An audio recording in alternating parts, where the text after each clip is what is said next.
सगे दो भाई थे। ये धरती पे किस पर विश्वास किया जाए।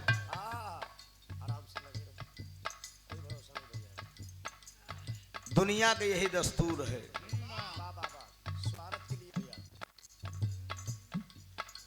बड़ी खूबसूरत महफिल है और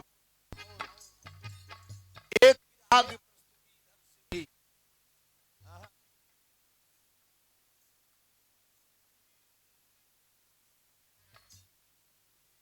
पांडे सुनाई कि ऐसे भोलेनाथ का मंदिर पर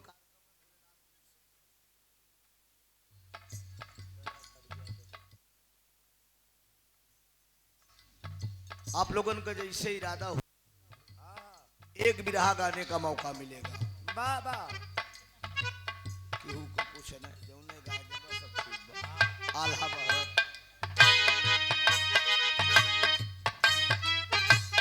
ओहो अरे जिया जिया कोनो दुल्हन अपने दुल्हा से कहा का कहे जिनकी तोहरे नाम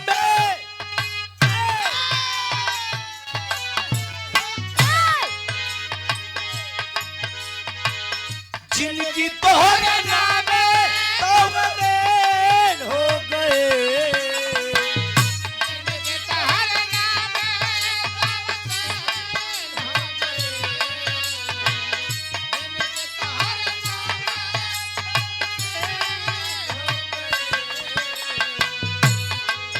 ए राजा तोके देखले बड़ा दीन हो गई।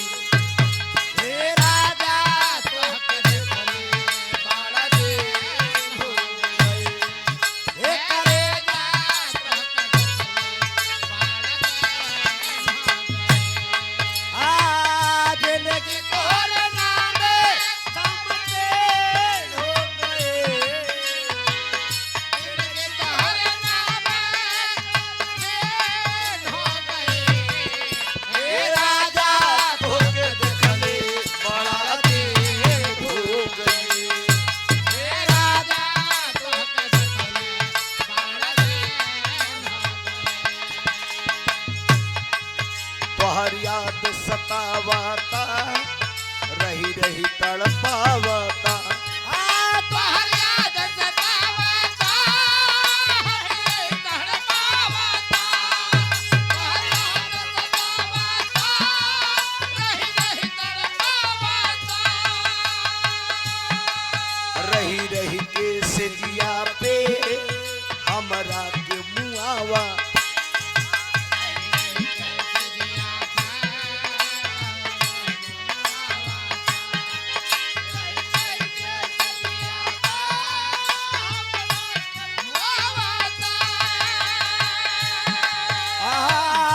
सोनावा के गहना सब तेल हो गए। सोनावा के गहना सब तेल हो गए। सोनावा के गहना सब तेल हो गए। ए राजा तोके देखले बड़ा दीन हो गई। हे राजा तोहके देखले बड़ा दिन हो गए। हे करेजा तोहके देखले बड़ा दिन हो गए। ओ सोनावा के गहना सब तेल हो गए। सोनावा के गहना सब तेल हो गए। हे राजा तोहके देखले बड़ा दिन हो गए। हे राजा तोहके देखले बड़ा दिन हो गए। हेलो ठीक है ना। आइए वाह अभी अभी आप लोगों ने कांड का आनंद लिया।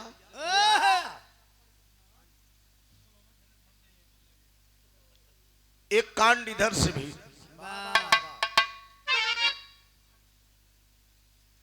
आशा नहीं पूर्ण विश्वास है कहानी पसंद आएगी दोस्त। बाबा आए बाबूजी,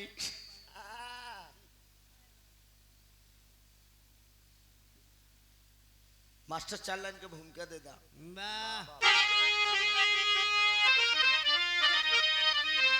हाँ, ये वक्त का सब चमत्कार है, लोग बेटों की कीमत लगाने लगे। शादी और ब्याह में अगर से कुछ कम मिला तो ला कर अपनी बहू को सताने लगे। कोई देता जहर, कोई धाता सहर, किसी को तो फांसी का फंदा मिला। धन की सरिता प्रबल योग से बह चली, लोगों को अच्छा खासा यह धंधा मिला।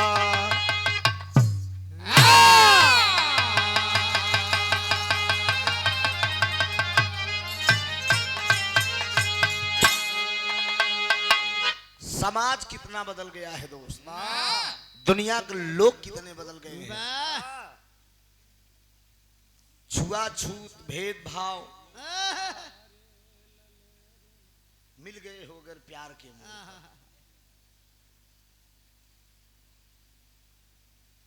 हमारे समाज में जो बड़ा है, क्या बात है भैया, छोटों की इज्जत नहीं कर रहा है, वो अपने बड़प्पन में है। दुनिया में कितने इंसान बेईमान हो चुका है। भाई का धन भाई ही खा रहा है। अच्छा, भाई का धन आप बेईमानी करके देंगे किसको? बेटे के देंगे, औलाद को देंगे। वही औलाद आज वो देख रहा है ना कि मेरा पिता जो है मेरे लिए बेईमानी कर रहा है अपने भाई का। क्या समझ रहे हैं आप? भाई का धन आप हड़प के औलाद को देंगे, एक दिन वो औलाद भी आपको ठुकरा देगा। मेरे आंखों के सामने ये नजारा है, मेरे गांव में ऐसा खुद हुआ है। भाई का धन हड़प के बेटों को दे दिया, लेकिन जिस बेटे को दिया वही बेटा एक दिन वो मारे सारी बेईमानी नहीं करी। अपने ही बाप को पढ़ाया लिखाया, एडवोकेट बनाया, लड़का वकील बना, लेकिन इतना मार दिया कि ठीक चौथे दिन उसका बाप एक्सपायर कर गया। गुलाब भैया, बाप मर गया। एक दिन मैंने कहा भी था, हम दादा लगते थे, हमने कहा दादा कहन गायन हम जिंदगी में सब कुछ देख लिया। हमने कहा क्या देखें? कहन मैं तो यहीं भूख के जा रहा हूं। हमने कहा आपने भाई का धन बेईमानी किया। ये कलयुग है, एक एक पाई पाई का हिसाब होगा, तो ऐसा नहीं होना चाहिए दोस्त। ये कहानी आप लोग सुनिए, देखिए उधर से कहानी भाई भाई की आप लोगों ने सुना, इधर एक गरीब की बेटी के साथ यही समाज के लोग क्या करते हैं दोस्त। मेरी माताएं बहनें भी बैठी हैं, इस कहानी को आप लोग ध्यान दीजिएगा। पर्दा थोड़ा कम कर, सर्दी बहुत जकड़े हुए का जान लिया।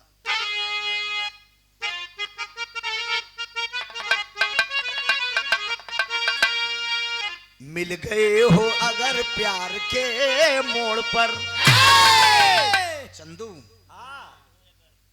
हाँ, मिल गए हो अगर प्यार के मोड़ पर, तो आज मिलने मिलाने का वादा करो। मिल गए हो अगर प्यार के मोड़ पर, मिल गए हो आज मिलने मिलाने का वादा करो।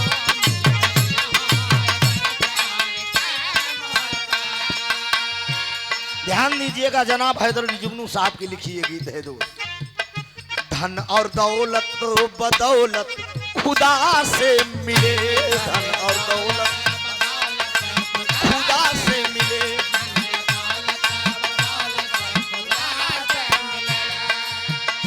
मांगना है तो भगवान से मांगिए, धन और दौलत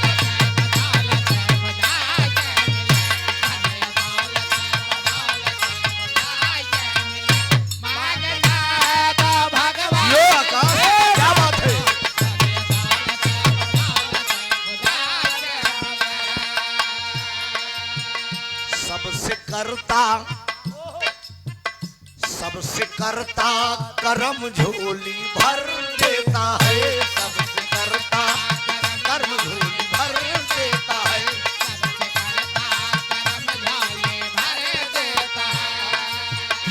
करके अनुरय विनय शान से मांगिए, सबसे करता कर्म झोली भर देता है।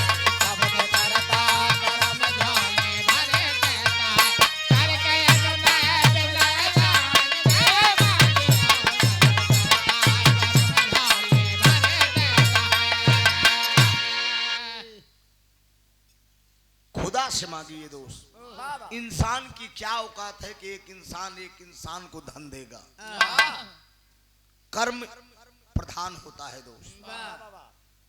लोग कहते हैं मेरी किस्मत खराब थी, मैं गरीब के घर में पैदा हो गया। कौन कहता भैया? यही इंसान अपने हाथ से गरीबी मिटा सकता है दोस्त। कर्म करिए, फल की इच्छा मत करिए। और इस धरती पे जो भी चमत्कार हुआ है गरीब का ही बेटा किया है।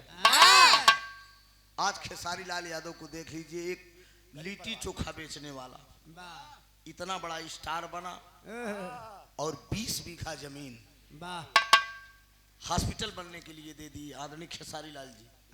11 बेटियों को बाइक दे दिए शादी में। वो नौजवान बिना जीते बिना विधायक सांसद बने। कर्म है। अब ध्यान दीजिए, कहानी यहीं से शुरू हो रही है।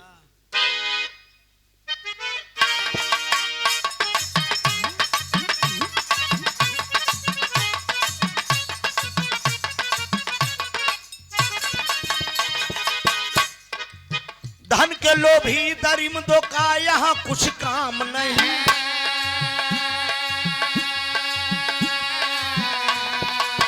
धन के लोभी दरिंदों का यहाँ कुछ काम नहीं। आज इंसान में इंसानियत का नाम नहीं। राजस्थान की एक छोटी सी कहानी है।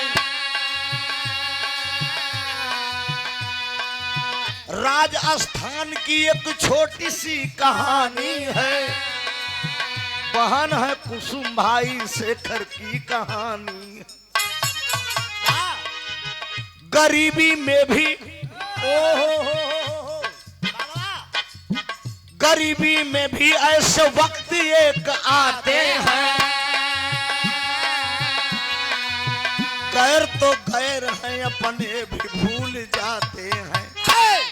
गरीबी बड़ी लाचार होती है दोस्त। राजस्थान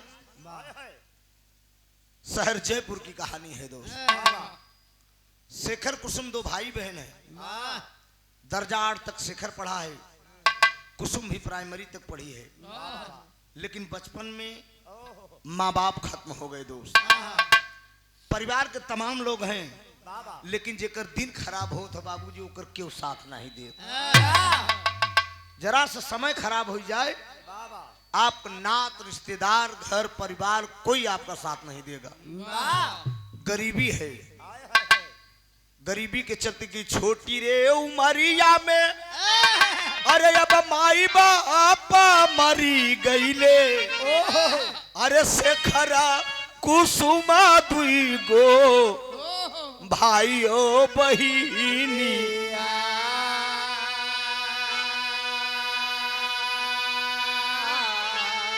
शेखर कुसुम 2 नौ बाबू करते मजूरी या हो। अरे थोड़े बहुत मिट्टी जाला पेटे कई अगीनी।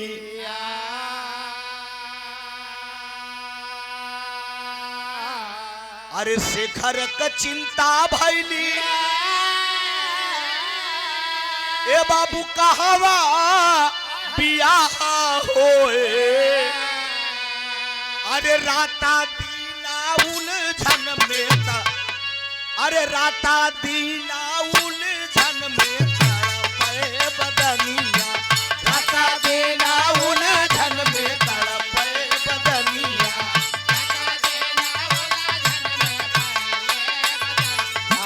राता दीना उलझन में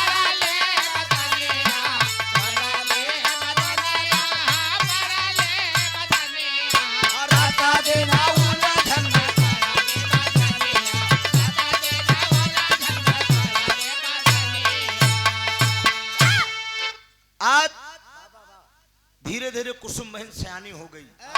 शेखर को चिंता हुई कि मैं अपनी बहन की शादी कर दूं। रिश्ता खोजने के लिए रामपुर की तरफ जा रहा है। एक इलाके के जाने माने सेठ से मुलाकात हो गई, जिनका नाम है सेठ प्रभुदयाल। लंबी टोपी, लंबा कुर्ता पहने, हाथ में सोटी लिए। प्रभुदयाल का काम क्या है? इसका एक दोस्त है, जिसका नाम है प्रताप। प्रताप और प्रभुदयाल मिलकर लड़कियों को फंसाते हैं, अब फंसा के ले जाकर वैश्या के कोठे पे बेच डालते हैं। आज प्रभुदयाल की मुलाकात शेखर से हो गई। शेखर प्रभुदयाल के देखा, लंबी टोपी, लंबा कुर्ता, हाथ में सोटी लिए। शेखर कहा, अरे नमस्ते दादा। नमस्ते। जीते रहो बेटा, कहाँ जा रहे हो? कहें दादा हमार बहन कुसुम सयानी होगी बा, ओकरे शादी की चिंता बा। अरे तुम तो मेरे मित्र के लड़के हो। हमार बेटवा विशाल बीए में पढ़त बा, तोरे बहन के शादी हमरे बेटवा से हुई। एक तर्ज हो,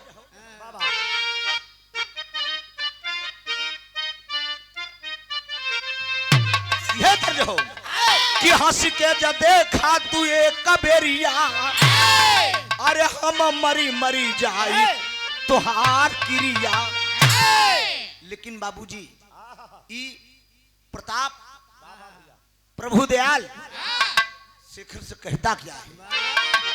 अरे पहली नैहर में बहुत ही दुलार बहिनी, अरे पहली नैहर में बहुत ही दुलार बहिनी, पहले देखबई हम चल के तोहार बहिनी, पहले देखबई हम चल के तोहार बहिनी।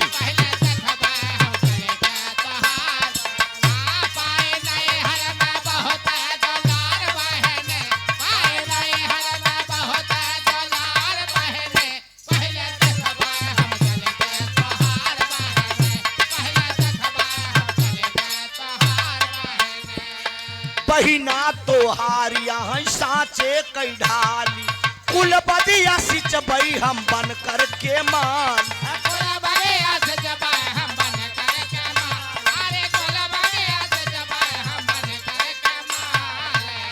सिर से उतरे जिंदगिया के भार बहिनी, सिर से उतरे जिंदगिया के भार बहिनी, पहले देखब हम चल के तोहार बहिनी।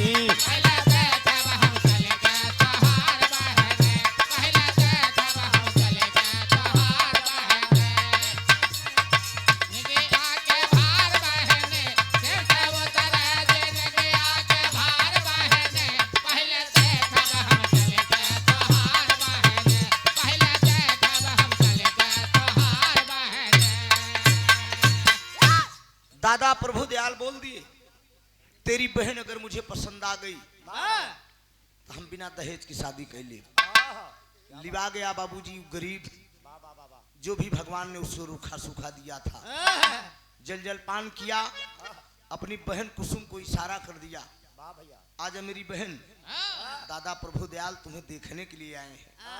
वो गरीब को बिटिया बाबूजी फटे ही लुगरी पहने बा, कईयों पेवना लगा बा, सुई डोरा से बाबूजी नत्थे बा, ऐसे एकदम माटी में लोटी बिटिया आएगी सामने। प्रभुदयाल साला जब देखे उकरे मुँह में पानी आएगी। सोच बैठा कि अगर एक हम ले चली वैश्या को कोठे पे बैठ डाई तो बहुत रुपया मिले मुझे।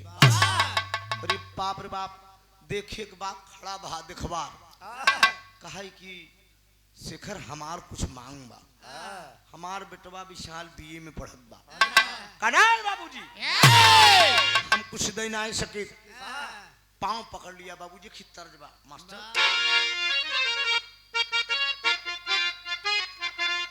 ई कहां से बा? अरे आज हमके दुल्हनिया बना ले बलमा, ई तर्ज बा कि गोरी छम छम पयलिया बजावई लगली। हमारा दिल के पान के पत्ता लगावा का, अत्ता पत्ता एमा ना आइबे। हां इया पांव पकड़ लिया दोस्त, पांव पकड़ के बाबूजी कहत का बा कि कुछ मांगा जिन मांगा नावा गरीबी घेरे बा, कुछ मांगा जिन मांगा